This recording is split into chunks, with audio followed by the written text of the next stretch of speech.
മലയാള cinema ലോകത്തു നിന്നും അപകടം മൂലം നമ്മെ വേർപിരിഞ്ഞ താരങ്ങൾ.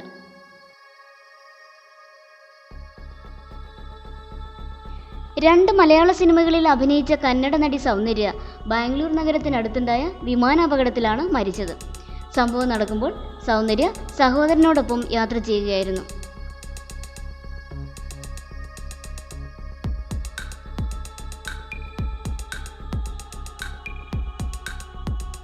ആയിരത്തി 1976 ഇന്ത്യൻ എയർലൈൻസ് വിമാനത്തിൽ മുംബൈയിൽ നിന്ന് മടങ്ങുമ്പോൾ ഒരു വിമാനാപകടത്തിലാണ് റാണി ചന്ദ്ര മരിക്കുന്നത്.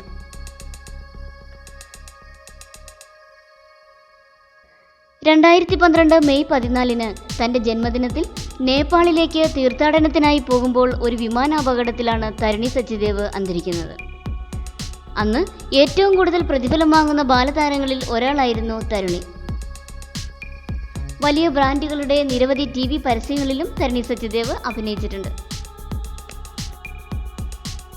1980 നവംബർ 16 തമിഴ്നാട്ടിലെ മദ്രാസിൽ കോളിളക്കം എന്ന സിനിമയുടെ ക്ലൈമാക്സ് രംഗം ചിത്രീകരിക്കുമ്പോഴുണ്ടായ ഒരു അപകടത്തിലാണ് അനശ്വര നടൻ ജയൻ മരിക്കുന്നത്.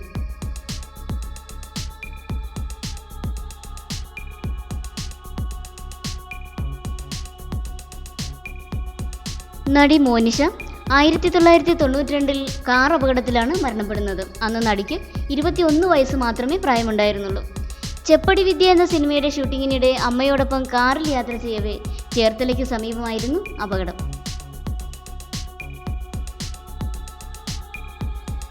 നടനും ഗായകനുമായ സുജിത് രാജ് കൊച്ചുകുഞ്ഞ് ഒരു കാർ ആക്സിഡന്റിലാണ് മരണപ്പെട്ടത്.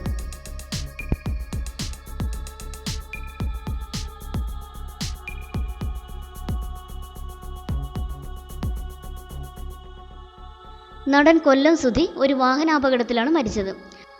വടകരയിൽ ഒരു പരിപാടിയിൽ പങ്കെടുത്ത് മടങ്ങുന്നതിനിടെയാണ് അപകടമുണ്ടായത്. അപകടത്തിൽ സുധിയുടെ തലയ്ക്ക് ഗുരുതരമായി പരിക്കേറ്റിരുന്നു. ഗുരുതരമായി പരിക്കേറ്റ സുധിയെ കൊടുങ്ങല്ലൂരിലെ ആശുപത്രിയിൽ എത്തിച്ചെങ്കിലും മരണത്തിന് കീഴടങ്ങുകയായിരുന്നു.